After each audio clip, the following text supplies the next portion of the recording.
ರಾಷ್ಟ್ರೀಯ ಮಟ್ಟದಲ್ಲಿ ಅದಾನಿ ವಿರುದ್ಧ ದಾಳಿ ನಡೆಸೋ ಕಾಂಗ್ರೆಸ್.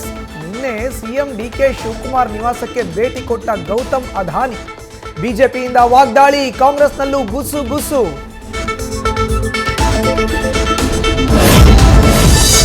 ಬಿ ನಾಗೇಂದ್ರ ರಾಜೀನಾಮೆಗೆ ಇವತ್ತು ಒತ್ತಾಯ. ಉಭಯ ಸದನಗಳಲ್ಲಿ ಮುಂದುವರಿಯಲಿದೆ ಬಿಜೆಪಿ ಜೆಡಿಎಸ್ ಪ್ರತಿಭಟನೆ. ಗಲಾಟೆ ಗದ್ದಲದಲ್ಲೇ ಕಲಾಪ ಮುಗಿಯತ್ತಾ ಅಂತ ಸಾರ್ವಜನಿಕರ ಪ್ರಶ್ನೆ. ಐಎಎಸ್ ಅಧಿಕಾರಿ ಜ್ಞಾನೇಂದ್ರ ಕುಮಾರ್ ಮನೆಯಲ್ಲಿ ಇಡಿ ದಾಳಿ. ಸುಮಾರು 9 ಗಂಟೆಗಳ ಕಾಲ ನಡೆದ ಪರಿಶೀಲನೆ. ಮನೆಯಲ್ಲಿದ್ದಂತಹ ಕೆಲವು ದಾಖಲೆಗಳು ಅಧಿಕಾರಿಗಳ ವಶಕ್ಕೆ. ಮಡಿವಾಳದಲ್ಲಿ ನಡು ರಸ್ತೆಯಲ್ಲಿ ಸುಹೇಲ್ ಕೊಲೆ ಪ್ರಕರಣ. 5 ಆರೋಪಿಗಳನ್ನು ವಶಕ್ಕೆ ಪಡೆದ ಪೊಲೀಸರು. ಭೀಕರ ಹತ್ಯೆಗೆ ಅಸಲಿ ಕಾರಣ ಏನು ಅನ್ನೋ ಬಗ್ಗೆ ತೀವ್ರ ವಿಚಾರಣೆ.